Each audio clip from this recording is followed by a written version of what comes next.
Au Parlement européen, avec Laurence Trochu, Guillaume Pelletier et Nicolas Bay, vos élus français membres du groupe des conservateurs et réformistes européens, ECR, nous nous battons pour sauver l'agriculture française et refuser l'adoption du traité de libre-échange avec le Mercosur. Soutenez notre action en signant notre pétition sur stop-mercosur.com. Cette publicité est financée par le groupe des conservateurs et réformistes européens, ECR. Amis du lundi, hardi, bonsoir et bienvenue pour un libre journal de la réinformation tonitruant avec ma voix retrouvée et tous mes vœux. J'espère que cette année vous sera faste, qu'elle sera pleine de succès et de joie personnelle qui compenseront, je l'espère, les menaces qui pèsent sur notre pauvre pays. Je formule aussi des vœux pour la survie de notre radio et je vous assure que vous pouvez compter sur nous pour défendre le vrai, le beau, le bien, vos valeurs et pour lutter contre les idées de nos ennemis. Et le tout, voilà, sans outrance, mais sans concession, à les rendre bien. Pour commencer notre rendez-vous de la réinformation, nous allons commencer par vous donner les nouvelles de la radio, l'état des finances, les départs, les arrivées, les objectifs pour l'année à venir. Nous reviendrons ensuite sur les 10 ans de Charlie Hebdo. On s'en souvient, le 7 janvier 2015, les sinistrement célèbres frères Kouachi débarquaient dans les locaux de l'hebdomadaire satiriste d'extrême gauche pour massacrer sa rédaction à coups de Kalachnikov. Alors je ne sais pas si Allah est grand, mais en tout cas, les islamistes n'ont pas d'humour et ils ont sérieusement écorné en cette circonstance et dans les attentats qui ont suivi l'image de paix, d'amour et de tolérance qui fait l'image de marque de leur religion. À l'époque, c'est vrai, si quand même, on a pu en douter. Mais oui, même les plus bienveillants ont pu douter à ce moment-là. Notre foi a vacillé. Exactement. À l'époque, la France entière donc, avait communié dans une solidarité un petit peu galvaudée quand même contre l'extrémisme religieux, pour le droit au blasphème et aussi contre le racisme et l'extrême droite. Ça, c'était Clémentine Autain. Oui. Ça doit être la force de l'habitude, c'est-à-dire elle marche, elle proteste contre le racisme et l'extrême droite. Et voilà, donc c'était ce qu'ils avaient fait. 10 ans après, où en est cette belle union nationale ? Qu'est-ce qui a changé ? La France est-elle plus sûre face au péril islamiste ? Plus unie face à l'intolérance ? Plus libre de s'exprimer ? Nos experts répondront dans un instant à ces lancinantes questions. Nous évoquerons ensuite la campagne antisexiste du gouvernement, déjà ancienne et qui date de novembre, mais qui ressurgit actuellement sur les réseaux sociaux. Et au vu de l'affiche principale, qui voit une jeune femme se faire méchamment harceler par 3 Français normaux, comme disait Coluche, on pourra néanmoins se demander si nos dirigeants ont bien ciblé le type d'homme qui menace les femmes dans notre pays. Nous parlerons ensuite du phénomène Elon Musk, qui s'affirme comme un héros de la liberté d'expression la plus décomplexée et dont la pensée, contrairement à bien des politiques français, a ce mérite immense de filer droit au but, à la racine des problèmes, sans trop s'embarrasser de circonlocution. Il vient par exemple d'annoncer que seule l'AfD en Allemagne pouvait sauver l'Allemagne ou accuser le gouvernement britannique d'avoir injustement emprisonné le lanceur d'alerte Tommy Robinson, qui dénonce les méfaits de l'immigration depuis des décennies. Il vient également, Elon Musk, de révéler, ou de réveiller plutôt, le scandale des gangs, des groupes criminels de Pakistanais qui avaient violé de manière systémique, comme on dit quand on est dans les beaux médias, voilà, à BFM. Donc le viol systémique. On parlait au début de 1500 jeunes Anglaises. Maintenant, on parle de plusieurs dizaines de milliers, peut-être plus encore. Voilà, donc nous en parlerons tout à l'heure. Pour autant, Musk est-il un ami de la France ? Est-il un archéofuturiste ? Est-il un mutant de la modernité ? Que peut-on attendre de lui ? Là encore, la réponse de nos experts dans un instant. Et nous terminerons ce rendez-vous de la réinformation en évoquant justement cette sinistre affaire des viols de jeunes Anglaises par des musulmans pakistanais, qui a été couverte, non pas au sens médiatique, mais au sens de l'occultation, dissimulée par l'ensemble des autorités anglaises, médias, justice et politique, au nom d'un antiracisme bien frelaté là encore. Donc c'est une affaire vieille de plus de 10 ans, mais qui ressurgit là encore sur les réseaux sociaux grâce à Elon Musk, ça devient, pourquoi pas, mais qui hélas reste malheureusement bien d'actualité aussi bien en Angleterre qu'en France et dans toute l'Europe. Alors pour évoquer cette riche actualité, j'ai le plaisir d'accueillir le grooming gang de la réinformation. Ça part.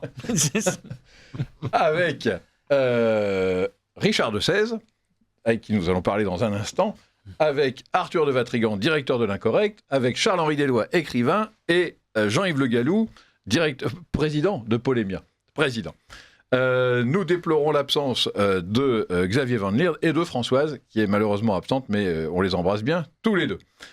Alors, chers auditeurs, je vous rappelle que vous pouvez nous envoyer vos avis, vos remarques, vos vœux, vos questions même, par courriel à l'adresse suivante, courtoisie@rc.fr, ou en téléphonant au 01 46 51 00 85, 01 46 51 00 85, et nous nous ferons un plaisir de lire vos messages. Les nouvelles de Radio Courtoisie. Alors déjà, j'en parlais ce matin dans l'émission de Ligne Droite, je voulais remercier tous ceux qui ont soutenu nos appels aux dons, notre marathon du don, car ils permettent à tous les autres, les radins, les paresseux, les je ne sais quoi, tous ces gens, d'écouter nos émissions sans donner. Alors plus encore, c'est vrai, c'est plus encore qu'à ceux qui tiennent le micro, c'est vraiment grâce à ces auditeurs conscients, ces auditeurs militants, que nous pouvons émettre et produire des émissions qui sont écoutées chaque mois par 1,5 million de personnes sur les ondes hertziennes et vues ou écoutées 3 millions de fois par mois sur Internet. Et c'est grâce seulement à ces 16 800 auditeurs militants qui nous donnent de l'argent que donc ces millions de gens peuvent écouter. Gloire aux premiers, et disons qu'on encourage les autres à rejoindre la cohorte des gens bien. Voilà, merci aussi aux généreux mécènes. Car il y a beaucoup d'appelés et il peut y avoir beaucoup d'élus sur Radio Courtoisie. Exactement, et surtout, qu'on ne me dise pas qu'on n'a pas d'argent, parce que même 1 euro, ça peut nous aider. Voilà, un don d'1 euro en ligne, ça nous aide, c'est mieux que 0 euro en fait. Voilà, donc celui qui n'a pas beaucoup de moyens a sans doute 1 euro à donner à la radio qu'il écoute. Un peu comme on paye 3 euros pour s'acheter un magazine, enfin maintenant un magazine à 3 euros ça n'existe plus, mais même un journal ça n'existe plus à 3 euros. Enfin bref. Nous ne ferons pas la publicité de JD News, mais... Voilà. Pourquoi pas. Parce que ça coûte moins de 3 euros. Non, c'est vrai ? Oui. Ouais. Ah d'accord. Bon, nous on fait plutôt la publicité de l'Incorrect. Il coûte 3 fois plus cher. Non, même pas. Oh, bon. Ah, mais on en a pour son argent. Mais qui est vachement plus épais. Par contre, oui, c'est voilà. vrai. C'est plus épais, plus beau, plus fort, plus intelligent. Alors, là, c'est la séquence pas drôle, parce que contrairement à l'année dernière où nous avions fini à l'équilibre, cela n'est pas le cas cette année, puisque nous avons un déficit de 70 000 euros. Alors, je le dis tout net, on va devoir piocher dans le fonds de dotation de Radio Courtoisie. Là encore, nous allons pouvoir sauver la radio. Je parle très sérieusement quand même, parce que c'est quand même potentiellement l'emploi de certains salariés de la radio qui est en jeu, c'est la production d'émissions qui est en jeu, et c'est même à terme, éventuellement, la survie de la radio. Donc c'est quand même extrêmement important.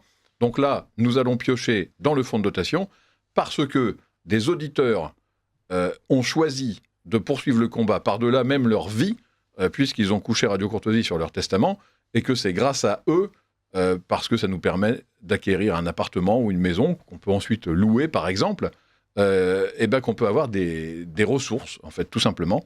Donc voilà, encore une fois, un immense merci. Je voulais aussi leur dire, d'ailleurs, que, j'en profite, c'est une petite parenthèse promotionnelle pour ceux qui ont des dons à faire, des héritages notamment, c'est qu'on peut aussi faire un leg à Radio Courtoisie sans léser ses héritiers, simplement en faisant de Radio Courtoisie un légataire universel. Je ne sais pas si vous le saviez, Arthur de Vatrigan, ça peut vous intéresser aussi pour l'Incorrect, en demandant à la Radio Courtoisie ou à l'Incorrect d'être légataire universel avec la charge de reverser à son héritier préféré la somme qui lui revient. Mais au lieu de verser les 60% à l'État, on les verse à son magazine ou à sa radio préférée. C'est extrêmement intéressant.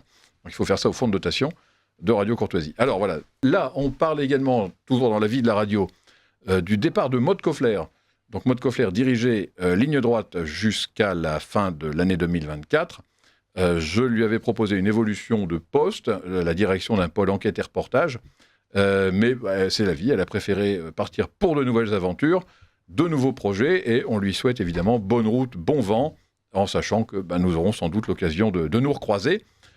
En attendant, c'est Liselotte Dutreuil qui devient rédactrice en chef de Ligne Droite, avec la charge de diriger donc cette tranche 7h-10h, dans le respect de la ligne éditoriale que nous nous sommes fixés, sans outrance mais sans faiblesse, ça rappelle des choses à Jean-Yves Le Gallou, et avec donc évidemment une diversité d'opinions, mais sans trahir ni la vérité, ni les valeurs fondamentales de la radio, rassurez-vous. Et surtout, j'ai le plaisir d'accueillir Richard de Sèze, au poste de directeur de la rédaction de Radio Courtoisie. Et bonsoir Richard.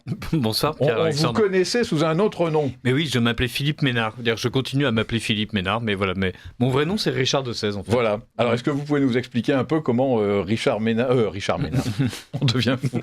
Philippe Ménard c'est un disparaît. cousin d'Elon Trump. Et, non, en fait, je me suis appelé Philippe Ménard en 1992, lorsque la revue Réaction m'a demandé de participer, et donc ce que j'ai fait dès sa fondation.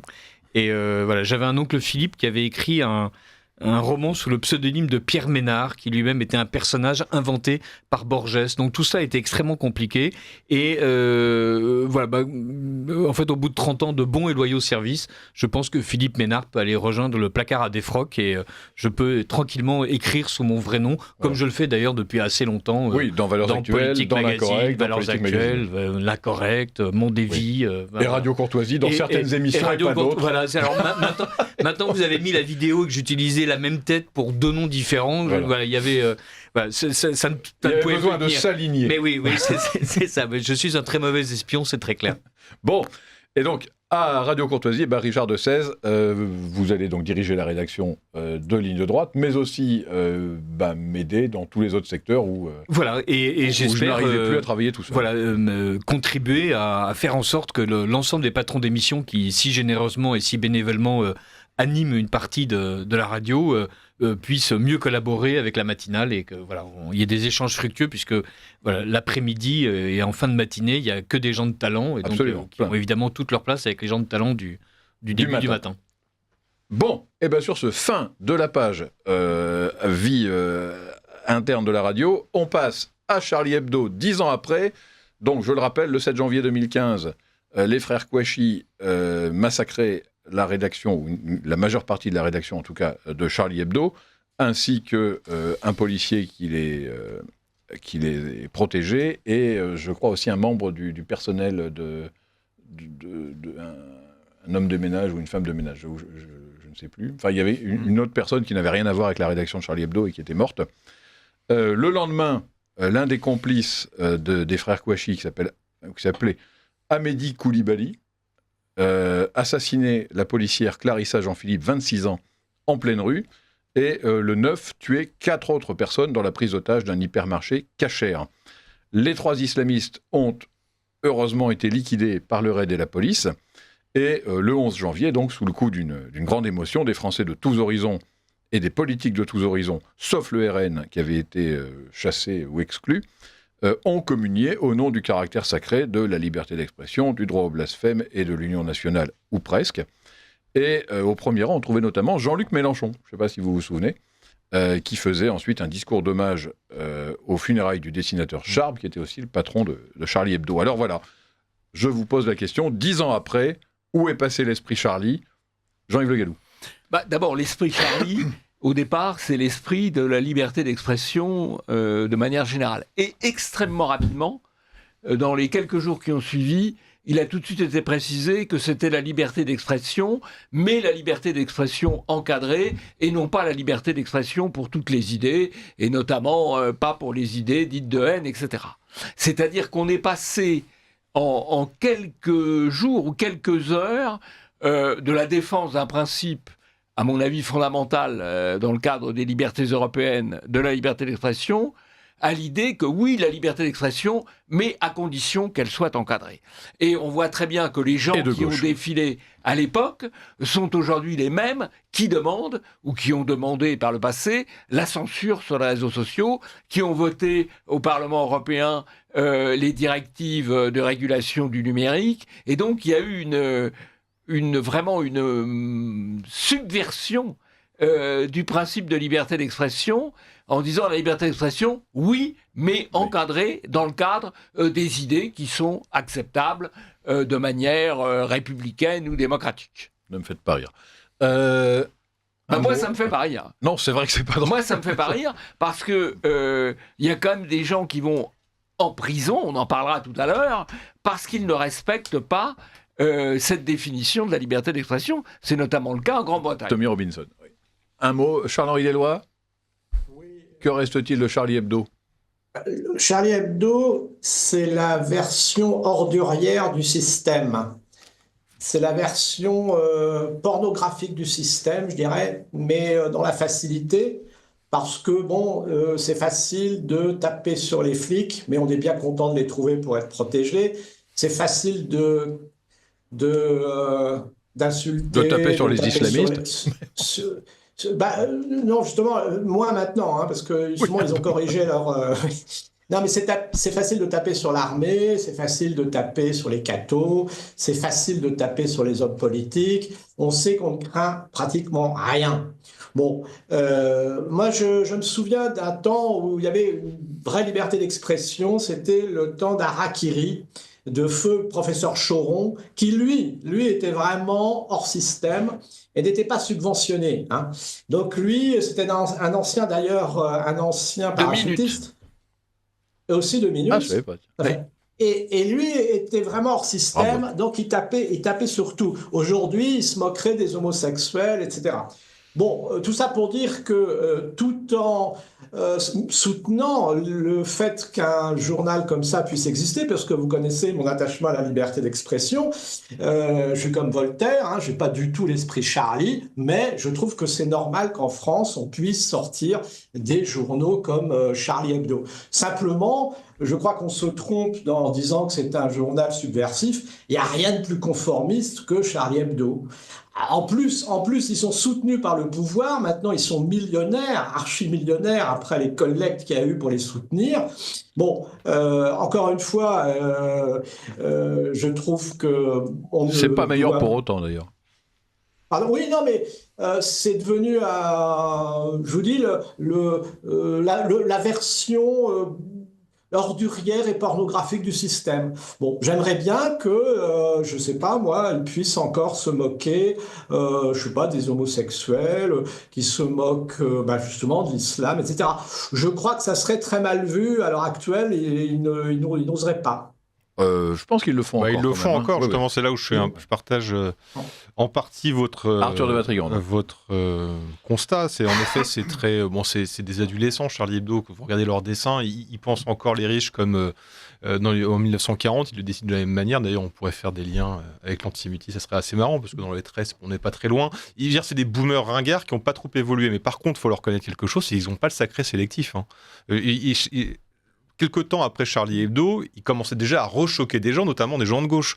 Ils ont caricaturé Pellico, qui était la femme sacrée. Ils l'ont caricaturé. Ils tapent sur la GPA, ils tapent sur la PMA, ils tapent sur les lobbies LGBT. Ils ont continué à taper sur l'islam.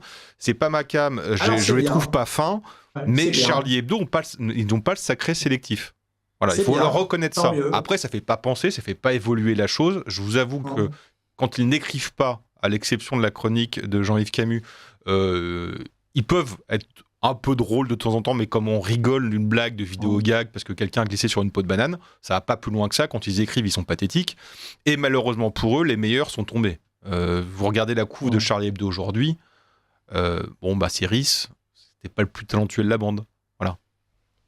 Bon, c'est bien. Non, mais alors, mea culpa, si j'avais pas vent de cela, s'ils se moquent du sacro-saint féminisme jusqu'à se moquer de Pellico, alors bravo, chapeau, pourvu que ça dure. Philippe Ménard, Richard de Sèze. Voilà. Il y a quelque chose. C'est un vieux réflexe. Il y a quelque chose qui m'a fasciné, c'est qu'à l'époque, on a dit effectivement que les gens de Charlie Hebdo étaient morts pour la liberté d'expression. Comme l'a très bien souligné Jean-Yves Le Gallou, c'était faux en fait. Parce qu'ils sont morts pour leurs idées. Et c'est très différent. Ce que les islamistes sont venus chercher chez Charlie Hebdo, c'était des gens qui critiquaient l'islam. Ils ne sont pas venus supprimer les gens qui sont en faveur de la liberté d'expression. Ça, c'est un concept, d'abord, qui est assez étranger à l'islam, et qui est étranger d'ailleurs à énormément de pays dans le monde, et surtout en France, vu le nombre de lois qui encadrent la liberté d'expression, avant, pendant et après Charlie Hebdo. Et donc, on a fait de ces martyrs les martyrs d'une cause qui n'était pas la leur. Et ce qui est très intéressant, c'est que 10 ans plus tard, on voit bien à quel point, prétendre que les gens qui sont morts dans l'immeuble de Charlie Hebdo étaient morts pour la liberté d'expression était déjà un mensonge. Un mensonge bien pensant, un mensonge des valeurs républicaines, où il fallait immédiatement enlever au meurtre ce qui était sa caractéristique. Ce sont des islamistes qui ont tué ce qu'ils considéraient être comme des islamophobes. Oui. Ce qui n'était même pas vrai. Ça n'enlève rien d'ailleurs au prétendu courage de Charlie Hebdo, qui ne s'attendait sans doute pas à ce qui leur arrive, et d'ailleurs je les trouve beaucoup plus courageux depuis, étant donné ce qui leur est arrivé, de continuer effectivement à taper sur l'islam comme ils le font. Il y a dans la manière dont la France entière s'est réveillée en beuglant « Je suis Charlie » du jour au lendemain, même sur les sites pornographiques qui affichaient des banderoles. Ça m'avait amusé à l'époque, j'avais tapé « Je suis Charlie » et j'avais regardé ce qui ressortait. C'était très étonnant. Il y avait des gens qui étaient Charlie, on ne s'imaginait pas qu'ils pouvaient être Charlie en faisant ce qu'ils faisaient. Mais si, visiblement, ça charlait, ça donnait presque envie. On est aujourd'hui, 10 ans plus tard, dans un pays où il est normal d'interdire des manifestations. Je rappelle qu'en 2015, ce pays, prétendument être le parangon en matière de liberté d'expression, avait interdit à des gens de se tenir debout devant le ministère de la Justice parce qu'on expliquait qu'on n'avait pas le droit de manifester en étant debout tout seul. Ce matin, je rappelle qu'on leur interdisait de porter un bonnet jaune sous peine d'amende. Ce matin, pour la manif des agriculteurs. Ce matin, un agriculteur s'est fait arrêter dans la rue par un policier délit de faciès parce que comme il a la tête rouge du gars qui travaille dans les champs en hiver, évidemment, il n'avait pas l'air d'un Parisien, et l'autre lui a demandé ses papiers et lui a dit « Vous n'avez pas le droit de vous réunir à plus de 2 ». Voilà, ok. Donc, autrement dit, si je vous retrouve place du Trocadéro en train de marcher vers un café, je vous verbalise. Non, mais voilà, elle est là la liberté d'expression. Ça s'appelle la méthode Valls. Rappelez-vous, Manif pour tous, il le faisait. Vous aviez un suite Manif pour tous, vous enfermez, et vous étiez deux. On disait que c'était une manifestation illégale. Voilà. Non, mais donc voilà, le contexte de Charlie Hebdo, c'est ça. C'est une France en fait qui est la liberté d'expression, et ce sont des islamistes qui ne sont pas du tout opposés à la liberté d'expression. Ils sont opposés à ceux qu'ils considèrent être les ennemis de l'islam. Mais il faut quand même rappeler quelque chose. Il faut éviter de repeindre Charlie Hebdo aux couleurs de la liberté d'expression. Non, mais Charlie Hebdo, ça a dépassé Charlie Hebdo. Comme toute chose, toutes les réalités sur lesquelles on travaille nous dépassent. Parce que le Je suis Charlie m'a agacé à l'époque, mais plus j'y réfléchissais et plus je le devenais malgré moi. Et parce qu'en fait, je pense que c'est pas la France qui est devenue Charlie, c'est Charlie qui est devenu la France malgré eux. Je me rappelle de Luz, un des dessinateurs, qui, lors de la manifestation, gueulait parce qu'il y avait des Marseillaises qui s'envolaient. Et alors, si vous regardez en fait ce qui s'est passé, c'est le paradoxe peut-être un peu coquin des voix impénétrables, c'est que Charlie Hebdo, au lendemain de l'attentat, il titre quoi ? Tout est pardonné. Dans quel monde, en dehors d'un monde chrétien, on dit tout est pardonné ?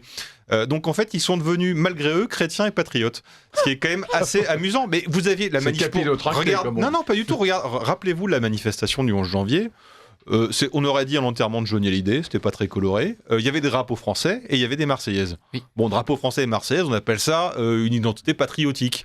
Et il y avait Notre-Dame de Paris qui était encore dans son jus à l'époque, qui avait fait sonner le glas, et ils avaient été contents, ils avaient remercié. Et derrière, ils mettent tout est pardonné. C'est malgré eux. Et ça les a dépassés, et c'est pas une récupération de ma part, c'est un constat. Je suis Charlie, c'était en fait je suis français, voilà. Donc chrétien et patriote. Et ce qui est amusant aussi, enfin c'est pas amusant du tout, mais ce qui est étonnant, c'est que leur islamophobie n'était pas du tout si criante que cela, parce que les deux premières couvertures de Charlie Hebdo de l'année 2015, donc celle qui paraît le 31 décembre ou le 1er janvier, c'est une qui se moque de l'extrême droite, et qui dit « toujours pas d'attentat en France », et on a un petit musulman islamiste qui dit « attendez, on a jusqu'à la fin du mois pour présenter nos vœux ». C'est vrai, hein, c'est vérifiable. Et la deuxième couverture, celle qui paraît le jour ou le lendemain de l'attentat, se moque du mage Houellebecq, jugé islamophobe avec son livre « Soumission ». C'est quand même une ironie du sort effroyable que le jour où sort cette couverture qui se moque de Houellebecq, il se fasse massacrer. Donc, c'est pareil, le côté combattant... de la liberté laïque, etc. Non, mais il y a vraiment ce côté dont vous parlez, un peu, oui, puis un peu gros. Je suis désolé de le dire parce que bon, ils sont morts, mais un peu beauf, quoi, un peu gros beauf. C'est l'enfant de 5e qui dessine des pénis sur le coin de table. C'est ça, Charlie Hebdo. Et qui n'est pas plus contre l'islam que pour les proutes. Si, il déteste les religions. Alors, si le mot religion veut dire quelque chose, il faudra peut-être qu'on... Oui, mais alors dans ce cas-là, il déteste l'islam, il déteste le christianisme, les juifs pareil. Oui, mais il déteste encore plus l'islamophobe soi-disant d'extrême droite que l'islam. C'est possible. Leurs deux premières couvertures en sur ça, témoignent. oui, c'est vrai. Mais par contre, il y a quelque chose qui est assez amusant aussi, c'est qu'ils pensent Mahomet, c'est pour ça qu'ils sont quand même imprégnés de culture chrétienne, qu'ils le veuillent ou non, ils pensent Mahomet comme Jésus. Si vous regardez, à chaque fois, c'est dur d'être aimé par des cons. Oui. Ça, c'est Mahomet. Il y en avait une autre, c'est Mahomet qui dit « Non, mais tu me reconnais pas, je suis le prophète, tais-toi infidèle », il l'égorge. Mahomet, ça n'a jamais été un prophète de paix, de toute façon. Donc, malgré eux, ils imaginent, en fait, ils appliquent leur concept chrétien sur l'islam. Oui, bien malgré eux. Oui, ce sont des anticléricaux du 19e. Oui, exactement. C'est bon, ils n'ont pas changé. C'est à la calotte, quoi. Ils sont ringards, ils sont complètement ringards. Charles-Henri Éloy. Oui, Charlie Hebdo, c'est le fou du roi patenté, c'est-à-dire que c'est un alibi pour dire qu'il y a toujours une soi-disant liberté d'expression en France, mais qui n'est qu'un écran de fumée parce qu'elle n'existe plus. On sait très bien qu'elle n'a jamais été aussi restreinte, mais il subsiste Charlie Hebdo pour les gogos. Je dirais c'est le fou du roi patenté, c'est-à-dire que le fou du roi, à l'époque, il pouvait se moquer de tout le monde, gentiment, avec le roi, mais quand même, il ne fallait pas aller trop loin. Charlie Hebdo, c'est la même chose. Quand vous dites que Charlie Hebdo se moque de toutes les religions, une nuance pour les Juifs, c'est que quand, je ne sais plus quel dessinateur avait osé dire que le fils Sarkozy avait épousé la fille d'Arty en disant il ira loin ce petit, il avait été viré sur le champ par Philippe Val. C'est Ciné. À l'époque. C'était Ciné, ouais. C'est Ciné, voilà. Ciné, bravo. Ciné qui avait osé émettre, comment dirais-je, des sous-entendus nauséabonds. Tout de suite, Philippe Val, lui, l'avait limogé immédiatement. Donc, il y a quand même des nuances. Nommé à la tête de France Inter par Sarkozy. Voilà, pour bon et loyaux service. Alors, on vient de faire un point quand même sur Charlie, mais maintenant, c'est 10 ans après. Qu'est-ce qu'il reste de cet esprit Charlie ? À votre avis, est-ce qu'il est encore présent ? Est-ce qu'il s'est éparpillé ? Est-ce qu'il n'existe plus ? Est-ce qu'il a vraiment existé d'ailleurs un jour ? Mais il n'a jamais existé, parce que même si on regarde sur la liberté d'expression, les pro-Charlie, type Malka et compagnie, qui pensent que la civilisation française se résume au blasphème, passent leur temps à citer Voltaire. Bon, Voltaire, c'est bien, mais c'est quand même un mythe de la gauche. Encore une fois, Voltaire, il a embastillé la Baumelle parce qu'il est tapé sur son siècle. Ça n'a jamais été non plus le prince de la liberté d'expression. Il s'en réclame. En fait, est-ce que la liberté d'expression a déjà existé, en fait, tout simplement ? Je ne suis pas certain. Un peu au 19e siècle. Oui, j'allais dire. Enfin, le 19e siècle, c'est quand même la lutte contre la censure. Ouais. Alors, avec des allers-retours, avec des avancées, mais c'est quand même la lutte contre la censure. Et le retour de la censure dans le droit public français, en dehors des périodes de guerre, c'est la loi de 1972. Et alors qui s'étend à l'infini, parce qu'il y avait au départ 4 ou 5 incriminations, maintenant il y en a 25 et bientôt 30. Enfin, faut pas oublier non plus qu'il y a eu plus d'embastillés et d'accusés pour offense au chef de l'État sous De Gaulle que sous tout le règne de Louis XIV.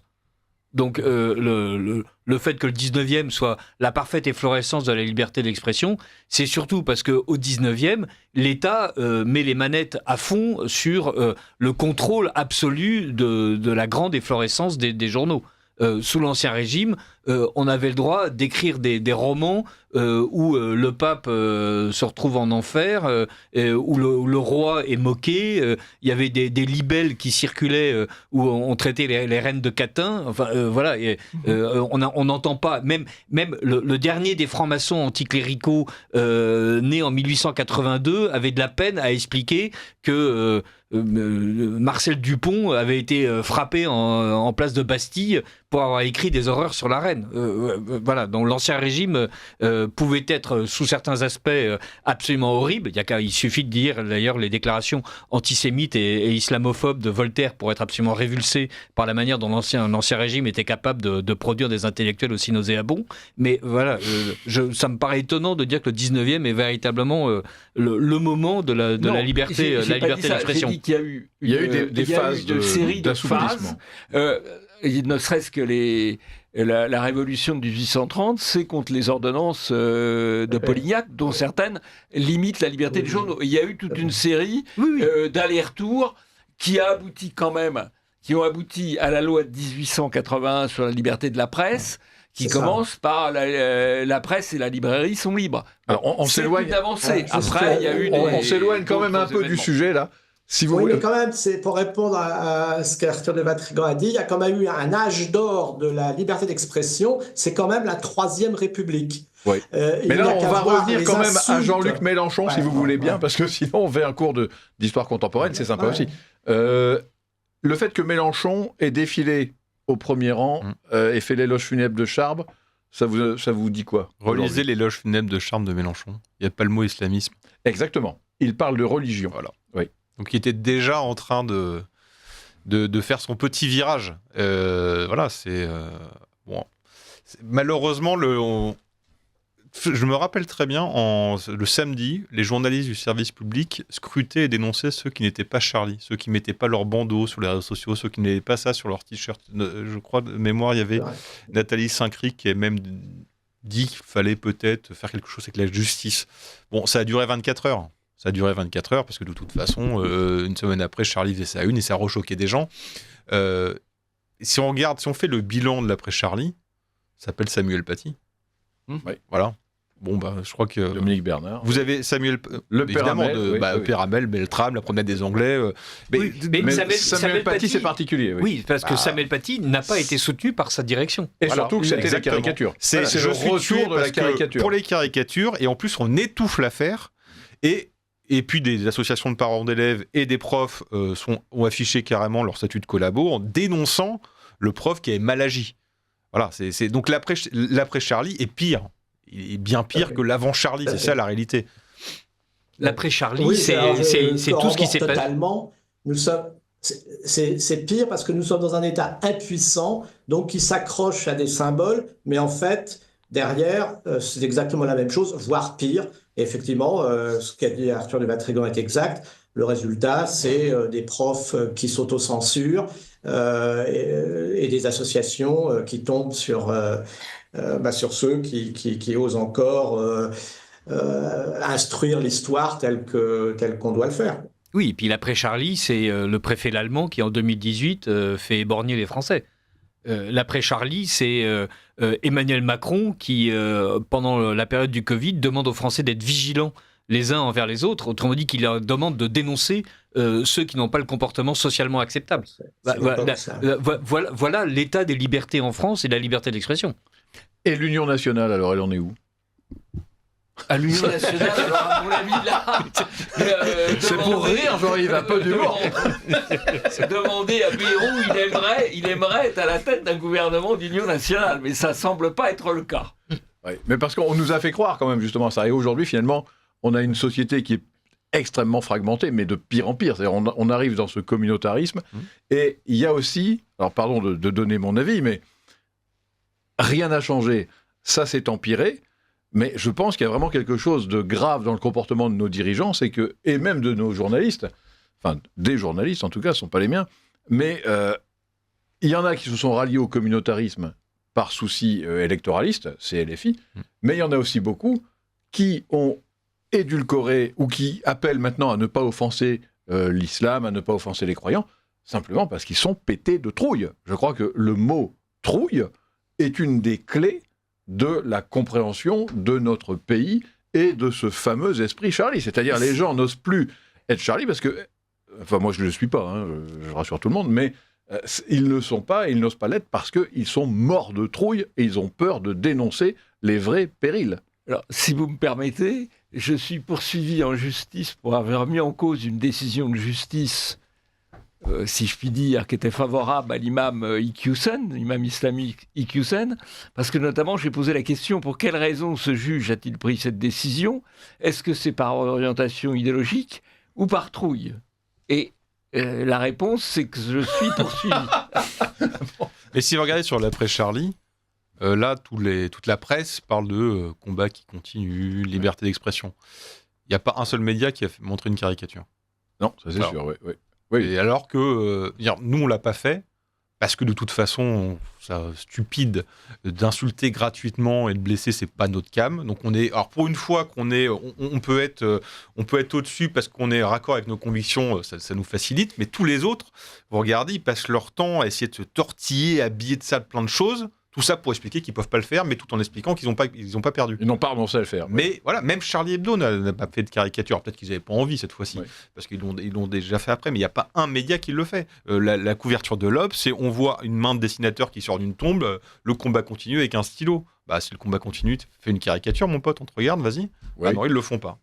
Alors, il y a aussi l'évolution de la gauche là-dedans. Comment est-ce qu'on peut expliquer l'évolution de cette gauche laïcarde, anti-communautaire en théorie, universaliste, et qui aujourd'hui, finalement, partage ce communautarisme. Et alors, ils parlent, voilà, ils sont passés finalement du droit au blasphème, qui était leur credo quasiment, à l'interdiction d'offenser la religion. C'est quand même hallucinant d'entendre des gauchistes dire qu'il ne faut pas offenser la religion. La religion musulmane. Parce que c'est pas une religion.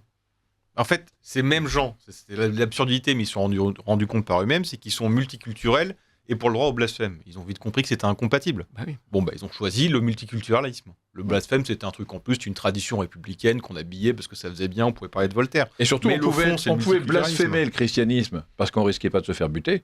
Oui. Tandis qu'il ne faut pas offenser la religion. En fait, il y a deux impensés dans ces deux propositions, c'est-à-dire le droit au blasphème contre les chrétiens, l'interdiction d'offenser les croyants musulmans, parce que les uns, on peut leur taper dessus, ils ne disent rien, et les autres, ils vous égorgent ou ils vous mitraillent. C'est la prime à l'intolérance. Oui. L'intolérant a un avantage sur le tolérant. tolérant. Oui. Voilà. Oui. C'est pareil, C'est la peur qui c'est pareil l'inspire. pour les interdits alimentaires. Pourquoi tout le monde dans les cantines est amené, ou les restaurants d'entreprise ou autres, est amené à manger halal? Parce que personne de ceux qui ne veulent pas manger halal ne le dit. Alors que ceux qui veulent manger halal protestent si c'est pas halal. Et donc c'est la prime à l'intolérance.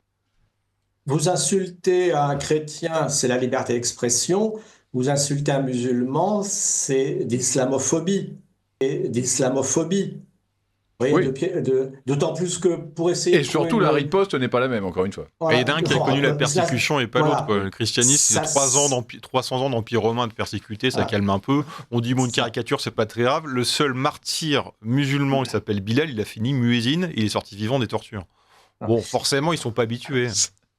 Et la trouille derrière, mais il y a aussi le fait qu'ils expliquent ça, ils essayent quand même de raccrocher les wagons avec une analyse sur la tolérance par rapport à d'autres cultures, puisqu'il est bien connu qu'il faut accepter l'intégration, et dans un monde multiculturel, il est bien que les musulmans aient leur place. Donc vous voyez, ils habillent leur trouille.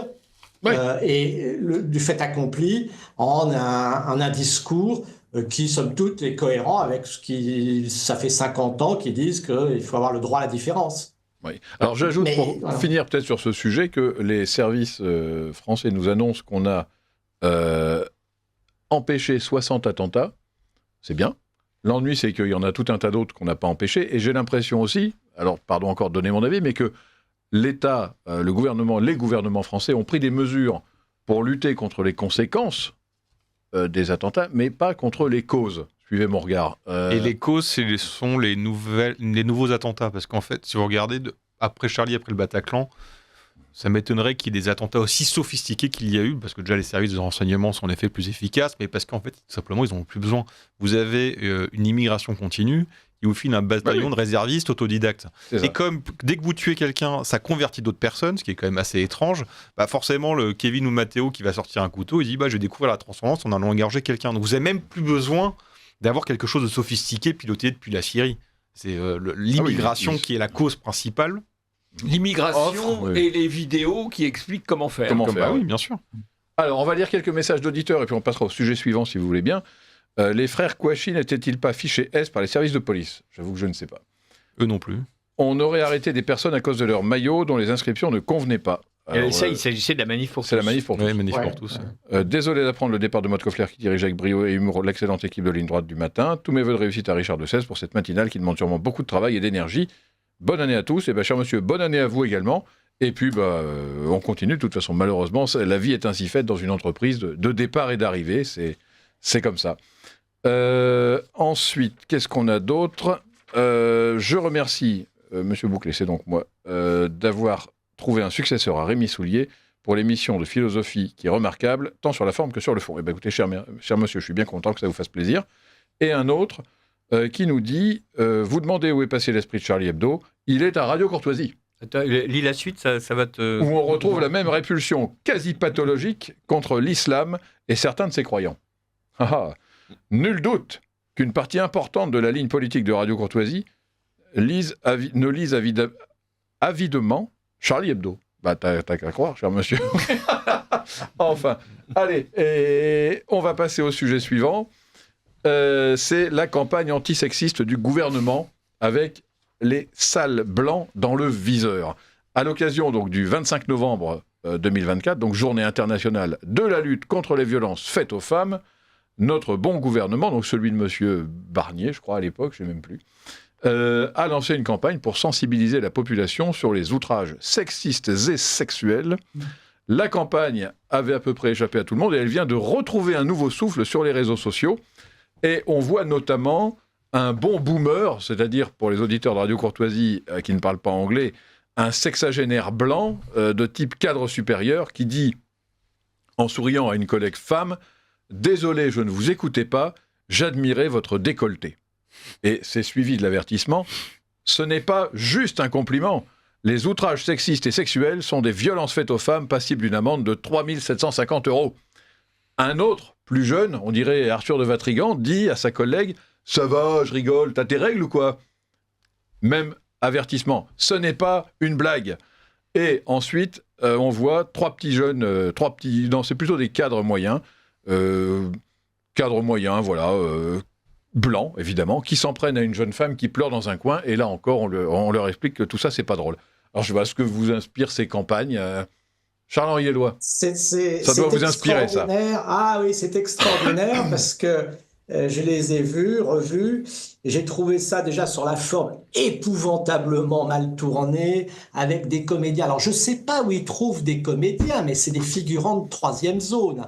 Parce que franchement, c'est absolument pas naturel, c'est d'inconvenu, il n'y a pas le ton, enfin, c'est bête à souhait. Enfin, mais je me demande s'ils sont même payés, ces gens-là. Enfin bref, bon, passons sur la forme. Avec vos impôts, sûrement. Et généreusement. Eh ben, c'est malheureux parce que franchement, enfin bref, c'est bon, bref, il y a pire, mais c'est bon. J'espère en tout cas qu'ils n'auront pas une carrière au théâtre ou au cinéma, parce que c'est pas crédible. Mais alors surtout, effectivement, bon, évidemment, ça me rappelle les campagnes contre la fraude de la RATP. On voyait Charles Hubert qui avait fraudé, c'était pas bien, et il avait une espèce de petit monstre sur l'épaule. Charles Hubert ou Charles-Henri? Il y a les deux, mon général. À Charles-Henri, il ne fraude jamais. Charles Hubert, oui, il fraude, évidemment. Évidemment. Ah, bah bon, moi j'ai mon passe Navigo. Et alors là, on voit Charles Hubert qui dit à une fille t'es mignonne, je te ramène. Ceci n'est pas un compliment, c'est un délit. Bon, alors maintenant sur le fond, sérieusement, c'est là où on voit que ils ne savent plus quoi faire à part de la communication. Mais derrière tout ça, outre la judiciarisation des rapports humains et la guerre des sexes qui continue, le fait de pouvoir faire des communications pareilles montre leur impuissance.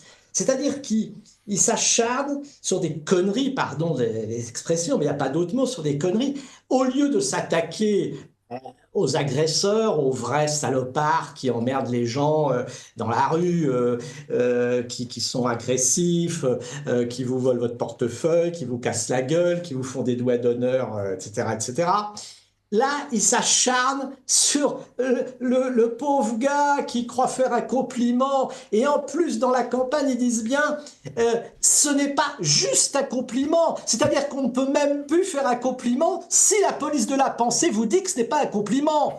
Donc moi, je dis toujours, en vertu de l'égalité des sexes, que si une collègue me dit « Charles-Henri, vous avez une belle cravate », je dis « Salope, tu veux que je te porte plainte ?»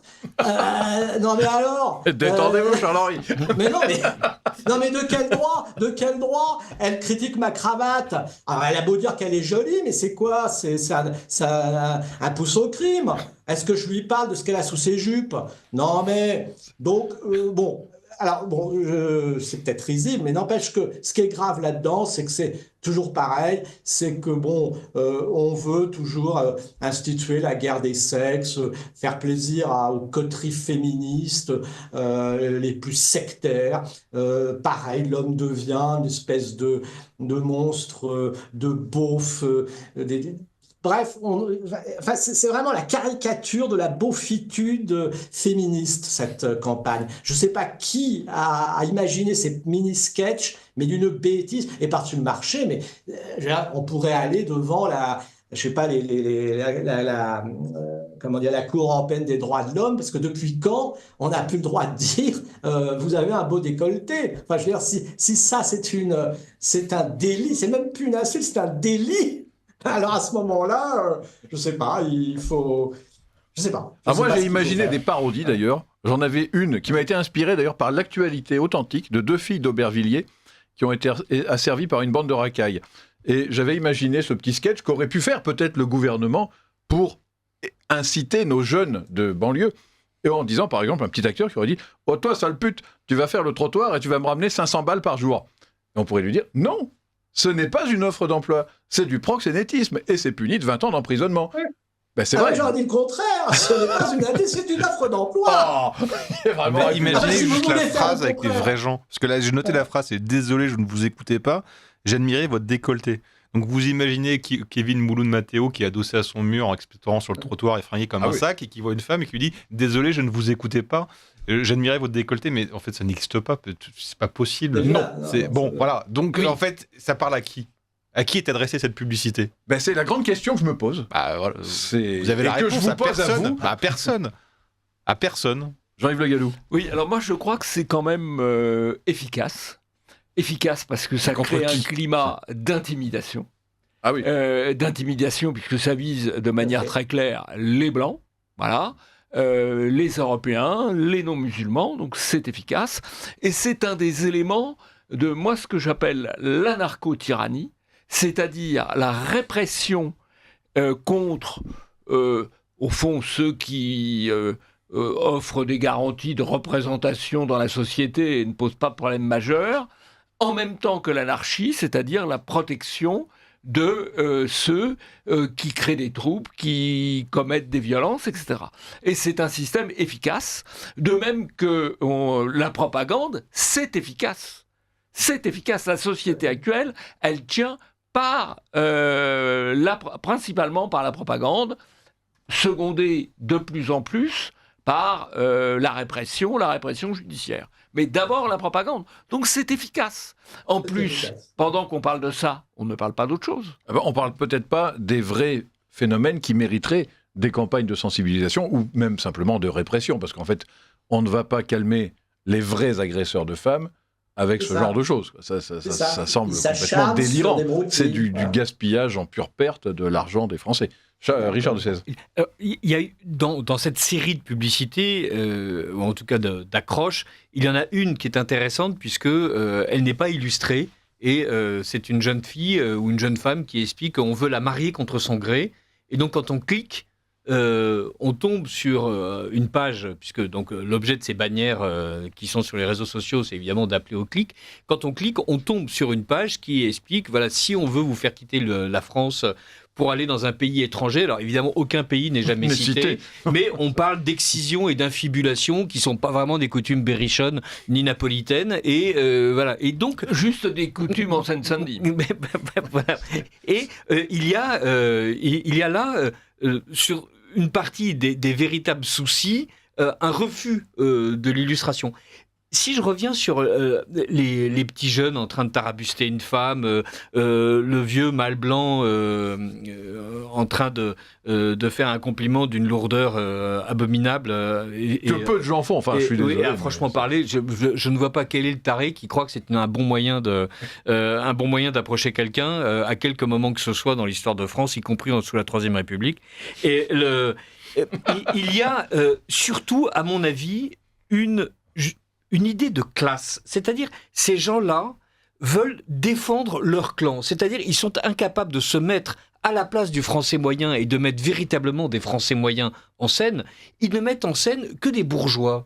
Ils ne mettent en scène que les gens qu'ils fréquentent dans les couloirs du ministère. Ils ne mettent en scène que les gens qui reçoivent les subventions qui leur permettent de monter des spectacles d'art et d'essai pour dénoncer le patriarcat blanc. En fait, comme d'habitude, c'est un petit monde qui parle à un petit monde. Et c'est ça le plus terrible, en fait. C'est que par rapport à de véritables problèmes qui sont effectivement le harcèlement de rue, la manière dont les filles nous expliquent en Seine-Saint-Denis, on est obligé de s'habiller en jogging ou en burqa parce que sinon, de toute façon, on est considéré comme une prostituée et traité comme telle et dès le plus jeune âge.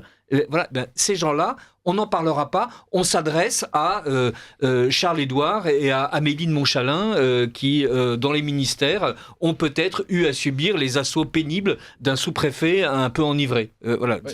Ouais. Moi, j'ai une grille de lecture du Monde quasiment aujourd'hui qui me semble assez pertinente, qui est encore une fois... Vous avez raison, Président. La trouille. Je pense qu'on accuse les Charles-Édouard ou Charles-Henri et autres... parce que, en fait, on sait très bien qu'on ne risque pas grand-chose, on ne risque rien. C'est-à-dire, on va nous cracher à la gueule, et puis c'est tout, voilà. Éventuellement, on va en parler à Radio Courtoisie, mais on ne va pas aller les tuer, on ne va pas aller réclamer des plaintes, on ne va pas faire des plaintes parce que les Arthur ou les Richard se sont fait stigmatiser. Parce qu'en fait, les cibles, c'est affreux, enfin, c'est hallucinant à dire, mais c'est nous. C'est quand même phénoménal. Bien sûr que c'est alors que nous sommes les plus courtois des êtres, j'ai l'impression. Mais peut-être qu'ils sont honnêtes. Parce que justement, Richard me fait penser à ça. Il parle avec des gens qui connaissent leur milieu. Vous avez cité les ministères, les festivals d'art et d'essai, tout ça.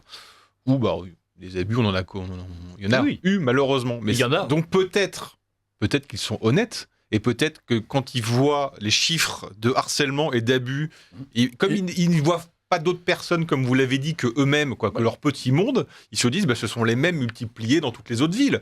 Non, mais je suis pas convaincu moi-même de ce que je dis, mais j'essaie, dans mon raisonnement et dans mes bonnes résolutions de début d'année 2025, d'essayer de voir du bien partout, qui sont peut-être honnêtes dans leur petit sale monde bourgeois. Je crois fondamentalement qu'ils ne veulent pas voir ce qu'ils voient. Et que le problème fondamental de la France et de l'Europe depuis un demi-siècle, c'est qu'on ne veut pas voir ce qu'on voit. Et à tous les niveaux. Même nous, on hésite parfois à voir ce qu'on voit parce que les conséquences à en tirer sont terribles. Je prends un exemple.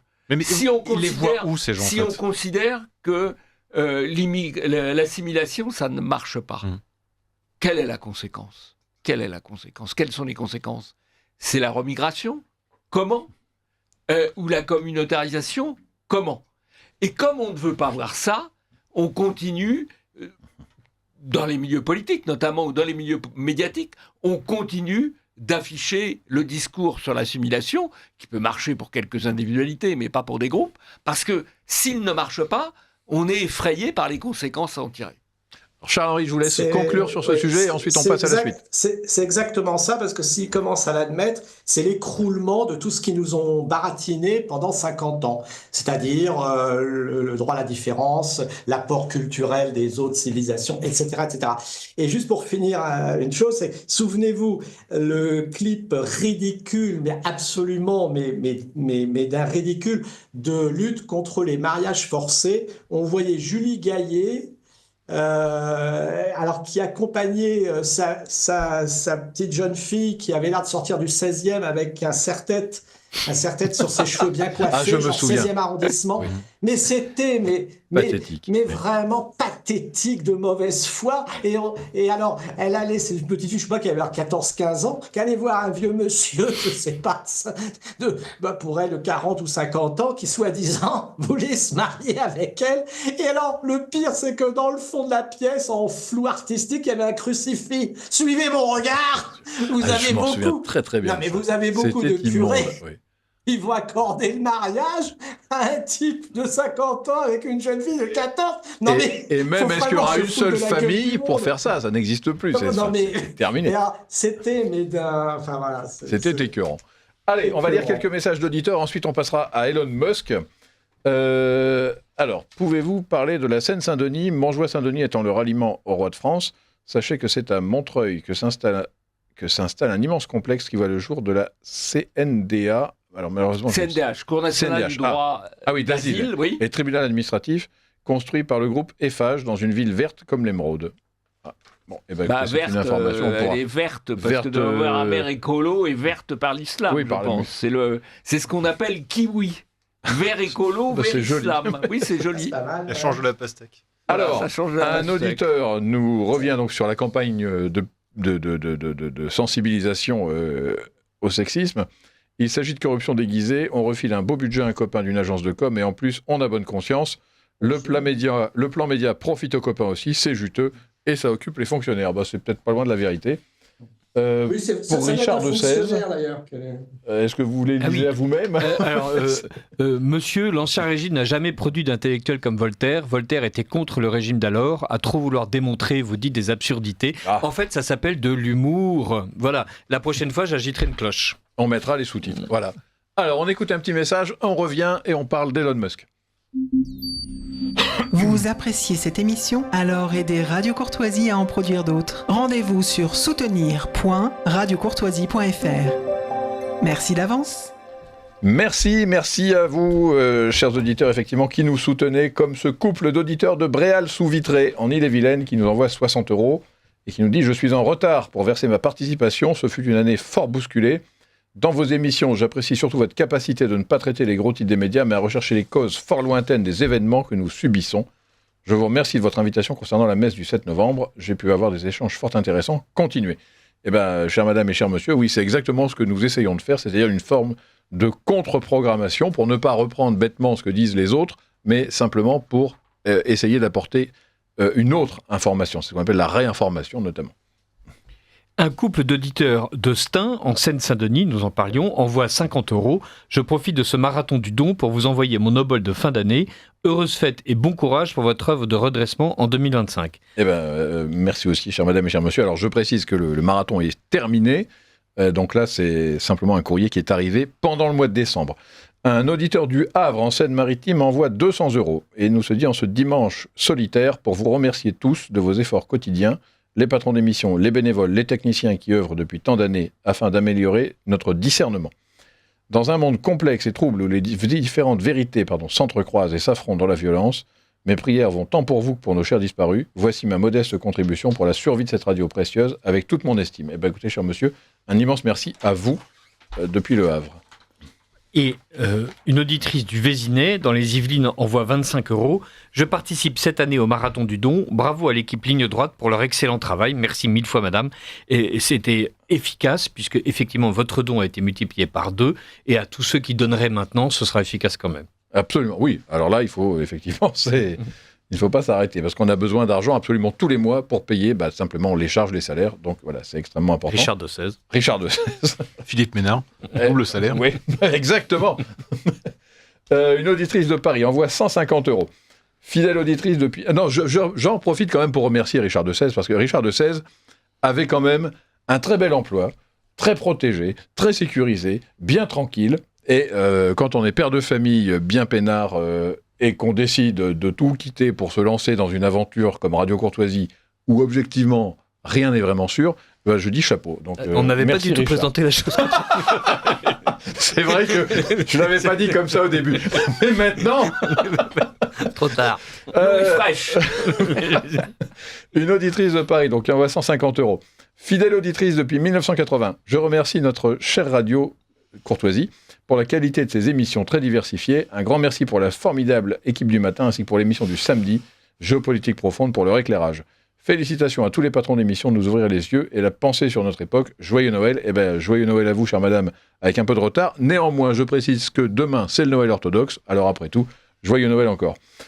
Une auditrice de Bois d'Arcy dans les Yvelines envoie 50 €. Bonjour à toute l'équipe de Radio Courtoisie. Je profite de la multiplication par 2 des dons pour vous adresser le mien en cette fin d'année. Bon Noël à tous et longue vie à notre radio. Eh bien, c'est bon. Alors, merci à tous. Donc, on passe maintenant au phénomène Elon Musk. Alors, Elon Musk est-il le troll le plus puissant du monde ou le grand héros de l'identité blanche et anti-woke? Alors, un troll, en bon français, je ne sais pas comment on peut dire, c'est pas un parasite, c'est quelqu'un qui s'amuse à perturber les fils de discussion sur les réseaux sociaux par des blagues, des remarques acerbes, des choses comme ça. Est-ce que j'explique bien ce qu'est un troll, Arthur de Vatrigan? Bof. Vous qui êtes jeune. Non. Non, je crois que c'est dur à traduire en effet. Non, globalement c'est ça, je crois. Bon. Alors, peu en tout taquin, cas, quoi. depuis qu'un de ses enfants a changé de sexe, parce que malheureusement Elon Musk a été victime de cela, l'homme le plus riche du monde donc, est entré dans une lutte absolument impitoyable contre le wokisme et ses avatars, et il faut dire que ses moyens sont considérables. Il a racheté Twitter, on le sait, il y a restauré la liberté d'expression malgré les pressions, il a pris fait et cause pour Donald Trump, dont il est devenu un ministre, et maintenant donc, il intervient dans la vie politique mondiale en délivrant des formules chocs, ou des punchlines, comme on dit à l'incorrect, qui provoquent systématiquement... C'est gratuit. Oui. En plus, c'est faux, on traduit tout. Ah bah c'est bien, bravo. Qui provoquent donc systématiquement des séismes politiques plus ou moins importants, et aussi parfois des baisses de vente de ces Tesla. Alors, que vous inspire Elon Musk ? Jean-Yves Le Gallou. Je pense qu'il a ramené au cœur du débat un principe absolument fondamental, qui est la liberté d'expression, en ce sens qu'en dehors des dogmes religieux, ne peut être dit vrai que ce qui peut être librement contesté. Et donc, là où ses adversaires voulaient imposer la censure dans les réseaux sociaux, lui, il permet, dans son réseau social, dans Twitter, si on conteste une affirmation, on peut mettre en dessous une note qui précise, corrige, contredit l'affirmation précédente, à charge ensuite pour le lecteur de se faire lui-même sa propre opinion. Alors que les gens du système, les gens qui veulent réglementer les réseaux sociaux à l'Union européenne ou en France, veulent interdire ce qui leur paraît, de manière souvent arbitraire, contraire à la vérité. Et puis, il fait émerger des sujets... Ou pire que la vérité, contraire à leurs valeurs, tout simplement. Contraire, oui, à leurs valeurs ou à leurs opinions. Et il fait émerger des problèmes qui avaient été occultés. Et notamment un problème absolument incroyable, le fait que l'Angleterre, que nous croyons tous, que nous prenons tous... C'est notre dernier sujet, hein, donc on y reviendra en gros. Pour une démocratie, donc on y reviendra, est un pays où il y a désormais des détenus politiques, puisque dans ces prises de position qui ont le plus choqué au cours des derniers jours, même pas des dernières semaines, il y a la défense du prisonnier politique anglais Tommy Robinson et des prisonniers politiques anglais de manière plus générale, et le soutien affiché à l'AfD, c'est-à-dire le parti identitaire allemand, qui est quand même assez drôle, puisque les médias allemands, avant l'élection qui va avoir lieu au mois de février, ont décidé, on organise un débat avec tout le monde, sauf avec l'AfD, qui est le principal parti d'opposition, qui a autour de 20% d'intention de vote. On fait un débat, mais sans eux. Et Musk dit, eh bien, le jour du débat, moi, je fais un débat avec Mme Alice Weidel, la présidente de l'AfD. Et donc là, effectivement, on peut dire qu'il troll les médias allemands, mais au fond, pour permettre le pluralisme et le fonctionnement correct de la démocratie, qui suppose à minima que les différentes forces en présence puissent s'exprimer.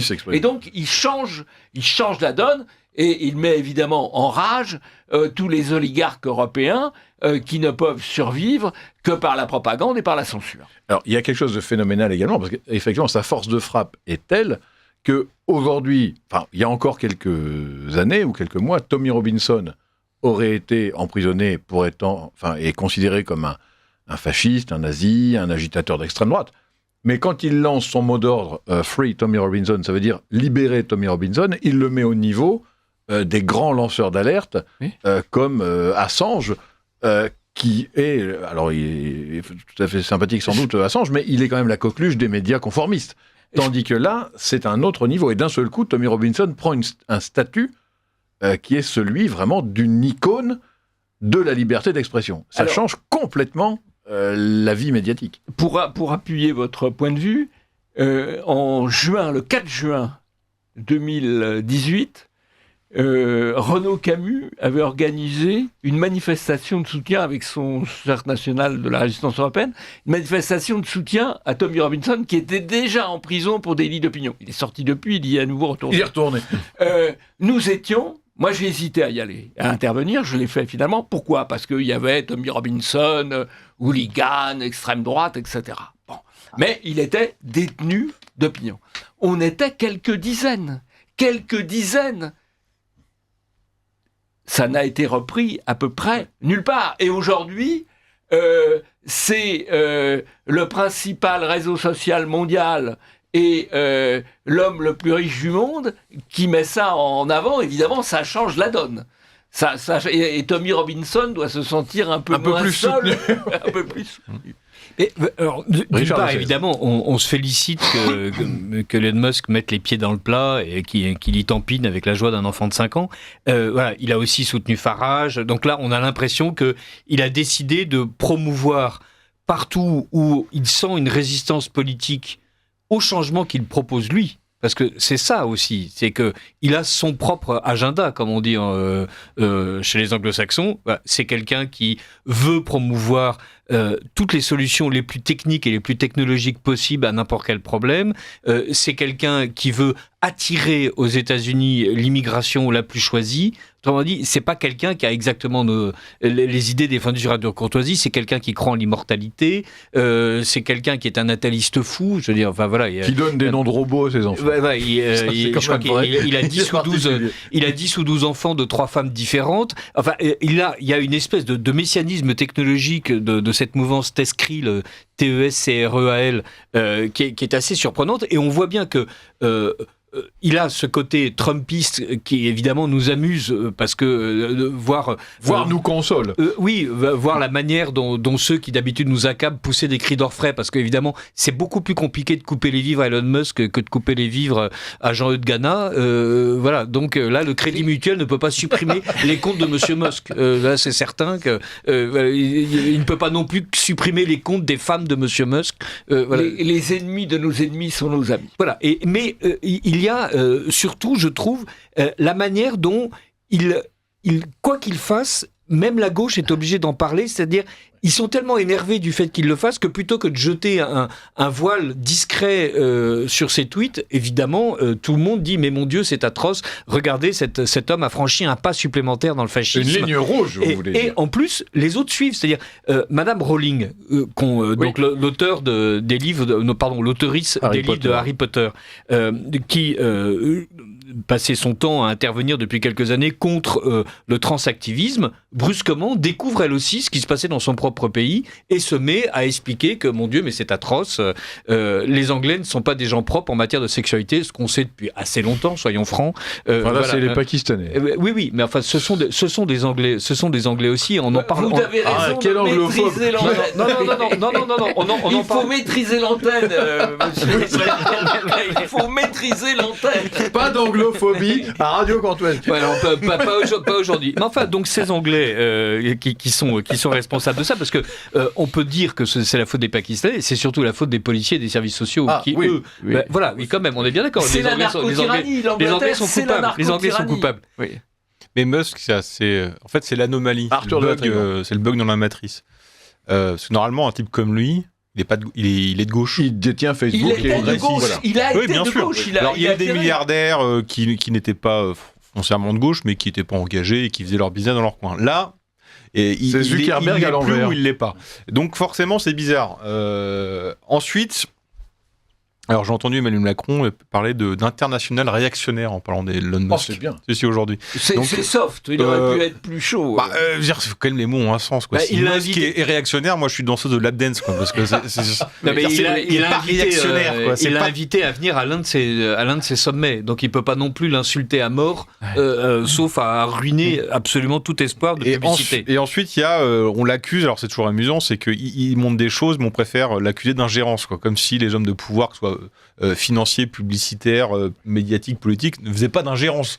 Tout le monde a fait de l'ingérence. On a Soros depuis des années, qui envoie ses milliards partout pour flinguer l'Occident tout entier.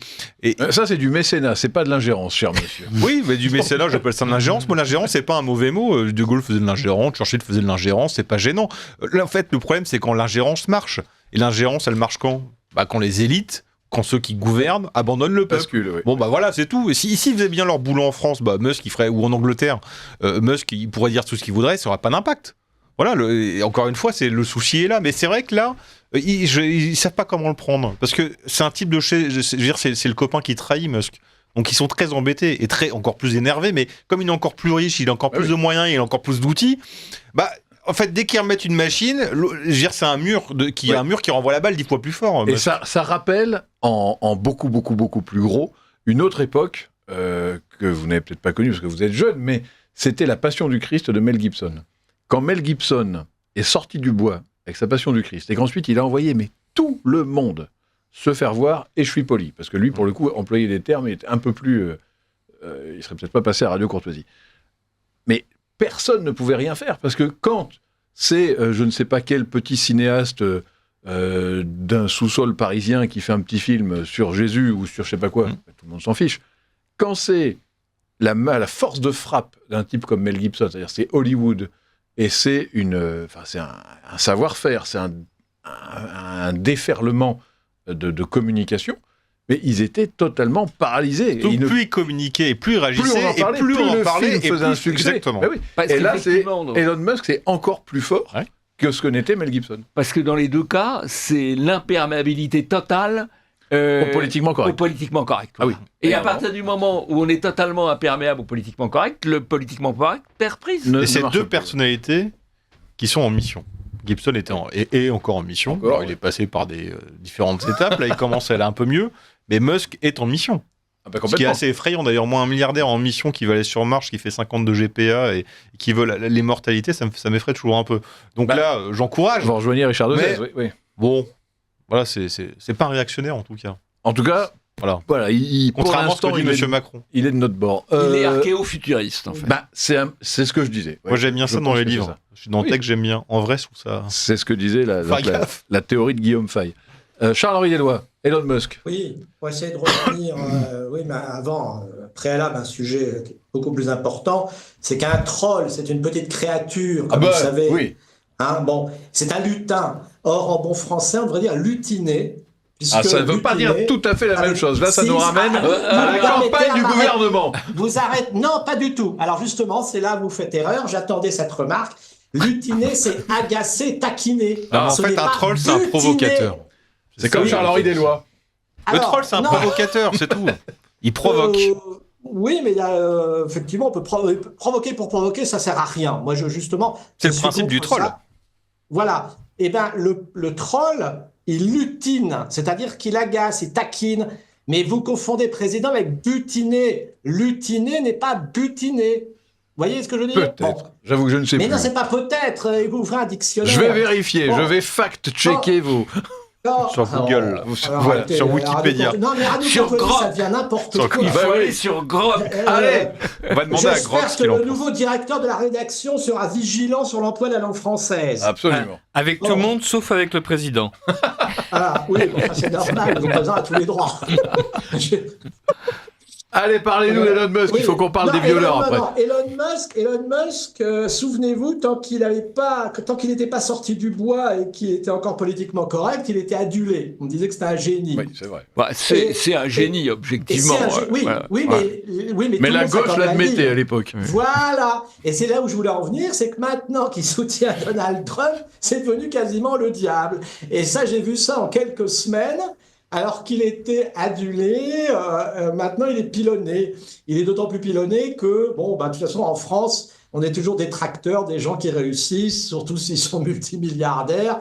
Et alors, par-dessus le marché, il fait un bras d'honneur au système. Et là, évidemment, c'est le diable. Si bien que des espèces d'hurluberlus comme Laurent Alexandre, là, qui veut tous nous mettre dans une clé USB, le traitent de fou furieux.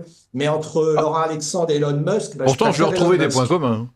Oui, mais Laurent Alexandre a un gros QI, mais Elon Musk a un QI encore... Oh non, un QI encore beaucoup plus élevé. Tout est possible. Voilà. On va mettre les QI dans un octogone, on va regarder.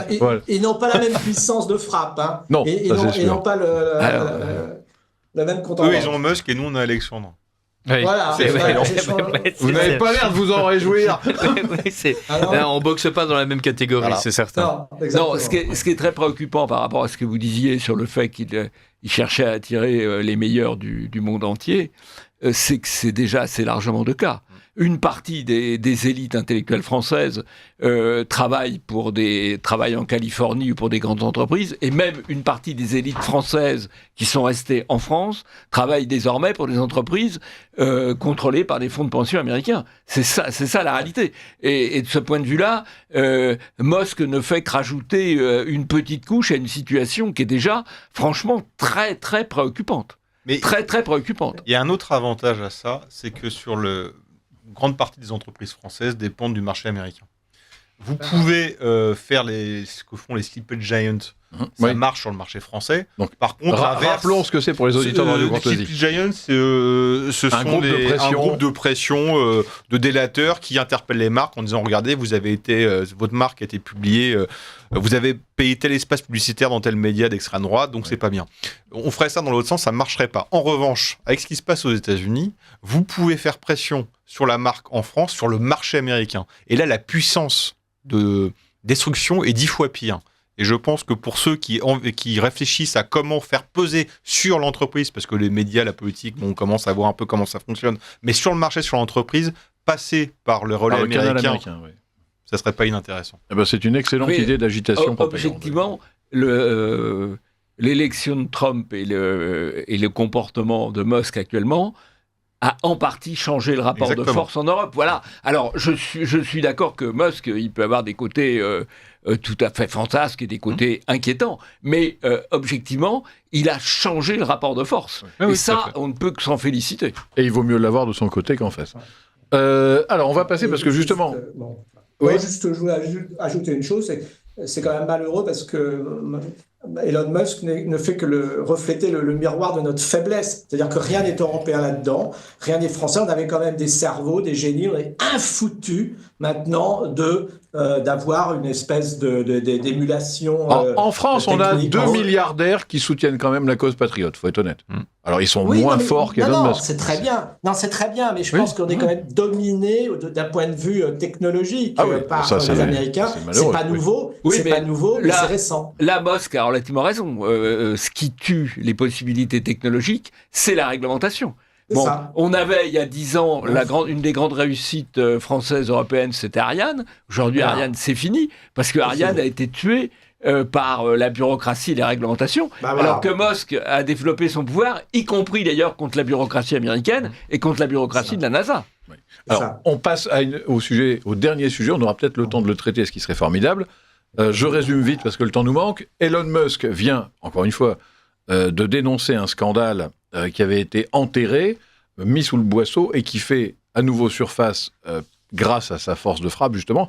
C'est cette affaire vieille de plus de 10 ans où on a vu entre les années 1980 et 2014 en Angleterre, dans plusieurs villes du pays, donc plusieurs milliers de jeunes filles systématiquement violées par des groupes d'indo-pakistanais musulmans en raison de leur couleur de peau, elles étaient blanches, et du fait qu'elles n'étaient pas musulmanes. Alors, ça fait partie réellement de l'affaire, c'est-à-dire ça fait intrinsèquement partie de l'affaire, elles ont réellement été asservies et violées pour ces 2 raisons. Et ce sont des faits d'une ampleur inouïe qui ont été mises sous le tapis par le gouvernement anglais, par les juges anglais et par les médias anglais, mais aujourd'hui, donc, le tabou vole en éclats. Alors, voilà, je sais pas, on a parlé au début de 1500 adolescentes.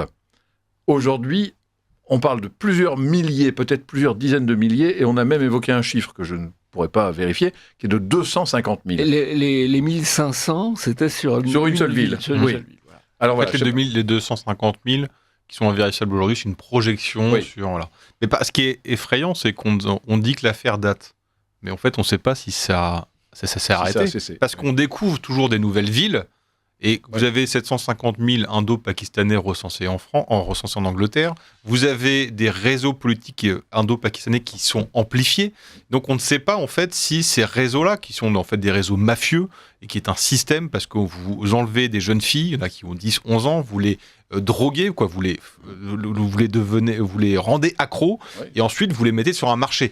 Et on ne sait pas si ce système est terminé. On le sait dans certaines villes, mais on ne sait pas encore si c'est terminé. C'est ça qui est effrayant. Ce qu'on sait dans certaines villes, c'est que le réseau a été mis au jour, mais on ne sait pas si le réseau a cessé ses activités, même dans les réseaux mis au jour. Il faut quand même, là aussi, pointer du doigt des responsabilités directes des Anglais dans une chose bien précise, c'est que chez eux, le communautarisme est légal. Autrement dit, on peut constituer des groupes ethniques et on peut on peut faire en sorte que ces groupes ethniques aient une représentation légale, notamment dans les conseils municipaux. Et une fois qu'un groupe ethnique réussit à avoir des élus à un conseil municipal, il peut demander que les membres de son ethnie aient des postes dans les différentes commissions de la ville, etc. Donc, autrement dit, on a une représentation des Indo-Pakistanais politique qui est largement supérieure à la représentation d'autres groupes. Et notamment, ces filles sont blanches, mais surtout, elles sont pauvres.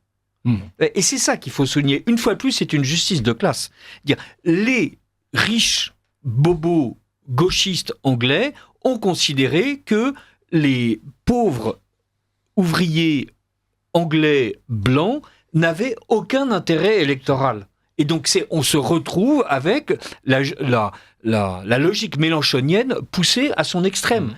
Comme ces gens-là n'ont aucun intérêt électoral, ces gens-là ne seront ni représentés ni défendus. Et donc, évidemment, si le prédateur voit bien qu'il y a une population qui n'a droit à rien, même pas au respect élémentaire. Et donc, les services sociaux qui ne sont pas composés que d'Indo-Pakistanais et les flics anglais qui sont composés d'enfoirés depuis la manière dont on voit qu'ils traitent les catholiques en général et les Irlandais en particulier, ont évidemment, comme d'habitude, cédé à la loi du plus fort. Jean-Yves Le Gallou. Dans l'affaire, il y a une affaire dans l'affaire qui est la mise en cause du Premier ministre actuel, M. Starmer, qui a été le chef du parquet national, du parquet royal, pendant 5 ans, de 2008 à 2013, et qui n'a rien fait, qui a donc contribué à étouffer ses affaires, qui a couvert ses affaires. Et donc, il est quand même très, très fragilisé, je pense. Et c'est sans doute pour cela qu'il a réprimé dans des conditions incroyables les manifestations de révolte blanche contre l'immigration pendant l'été, en libérant 500 détenus de droit commun pour y placer 500 patriotes anglais, soit pour avoir participé à des manifestations, soit simplement pour des tweets. C'est-à-dire que moi, j'en reviens à la liberté d'expression, mais j'ai appris, étudiant, que l'Angleterre était une démocratie, parce que je crois que c'était une formule de Churchill. Quand on entend une voiture s'arrêter devant chez vous à 6h du matin, c'est le laitier. Et bien aujourd'hui, quand une voiture s'arrête à 6h du matin devant la maison d'un patriote anglais, ce n'est pas le laitier, c'est la police politique. Voilà. Et c'est cela qu'il faut arriver à faire comprendre au-delà de nos cercles, que ce qu'on appelle les démocraties sont aujourd'hui en train de se transformer en dictature où on met en prison des gens simplement pour des divergences d'opinion. Oui. Arthur de Vatrigan, est-ce que vous avez un mot sur cette affaire sordide ? Ce qui est effrayant, c'est qu'on voit les mêmes ressorts, les mêmes mécanismes qu'en France. Parce que si l'affaire est ressortie également, c'est parce que le parti travailliste, le parti gouvernement, a refusé d'ouvrir une enquête nationale. C'est ce que j'allais dire. En disant qu'il faut que ça soit une enquête locale. Le principe, c'est de dire quoi ? C'est pas un fait de société, c'est un fait divers. Exactement ce qu'on entend en France. On dit non, c'est pas un fait de société, c'est un fait divers. Vous avez eu 2 procès. Un procès d'accusés en septembre dernier, il y en avait eu d'autres avant, mais d'accusés. Il y avait un seul journaliste, Charlie Peter, je crois, du JB News. JB News, c'est la télé équivalente de CNews. Et vous avez quelques mois plus tard le procès Mazon, procès Pilico. Et là, vous avez toute la presse britannique, toute la presse mondiale. Et un seul journaliste sur un procès où vous avez 1500 victimes de gamines de 10 ans, et vous avez un procès sur un fait divers atroce, qui a peut-être des composances de fait de société, mais c'est un fait divers pour le moment, jusqu'à ce qu'on nous démontre le contraire. Et là, vous avez toute la presse mondiale. Et c'est assez effrayant, c'est que du côté des néo-féministes et du côté des antiracistes, le mot qu'ils préfèrent, c'est systémique. Là, vous avez un vrai fait systémique. Et c'est justement parce que c'est un fait systémique, parce que c'est racial, 95% sont des coups des bourreaux sont indo-pakistanais, 95% sont des petites filles ou des jeunes femmes blanches et prolétaires. Bon, voilà. Et les témoignages des victimes sont le disent. accablants. Voilà, le disent, c'est accablant. Voilà. Et c'est parce que justement c'est un fait de société et un système que on a refusé du côté des Anglais, mais du côté des féministes ou des antiracistes en France, ils passent leur temps à dénoncer le fascisme en Hongrie, en Pologne. Ils pourraient dénoncer ce qui se passe en Angleterre, faire de l'ingérence, comme ils disent, mais ils le font pas. Ils le font sciemment. C'est ça qui est effrayant. Ouais. Alors, il nous reste 3 minutes. Un mot peut-être là-dessus, sur ce refus des autorités anglaises de faire ces enquêtes. Ça vous évoque? Je pense qu'elles vont avoir du mal à tenir la position. Parce que là, les médias anglais, il y a un certain nombre de médias anglais maintenant qui ont enchaîné, qui ont suivi, objectivement, qui suivent Musk. Qui ne peuvent plus faire autrement, de toute façon. Et qui sont amplifiés parce que les réseaux sociaux, en tout cas ceux de Musk, répercutent les affaires. Alors, il nous reste 2 minutes. On va en profiter pour lire. Donc, si on a conclu sur cette affaire sordide, j'ajouterai juste un mot, parce qu'en 2014, votre serviteur avait fait un article sur la première sortie de ces gangs d'indo-pakistanais violeurs de petites anglaises. On l'avait sorti à Radio Courtoisie, justement, et dans Minutes, que je dirigeais à l'époque.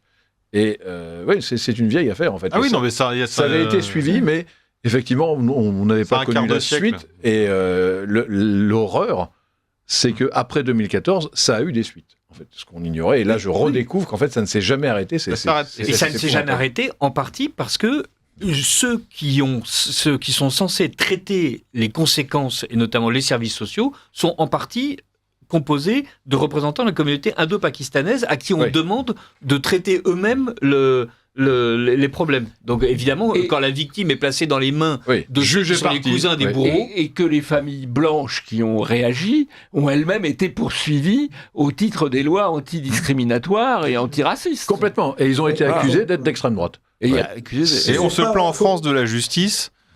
Il y a eu un exemple assez effrayant, ça se passait dans les maisons. Les flics interviennent, trouvent une jeune fille alcoolisée. Qu'est-ce qu'ils font? Ils n'arrêtent pas le gang, ils arrêtent la fille pour état d'ébriété. Et ben voilà, ça ce sont les autorités, la trouille, la fameuse trouille. Juste un mot, en une seconde, parce que l'émission se termine. Un mot. Que les Anglais ont reconnu la justice coutumière. Et donc, c'est-à-dire que le droit anglais se plie à la justice coutumière locale. Absolument, c'est complètement ça. C'est très grave, c'est très grave que ça peut venir en France. Ça peut effectivement venir en France. Alors, sur ces paroles inquiétantes, notre émission se termine. Merci Richard Dessèze, Arthur de Vatrigan, Charles-Henri Deloy, Jean-Yves Le Gallou. Merci à Claudio, à la technique. Et je vous donne rendez-vous la semaine prochaine pour un autre journal de la réinformation.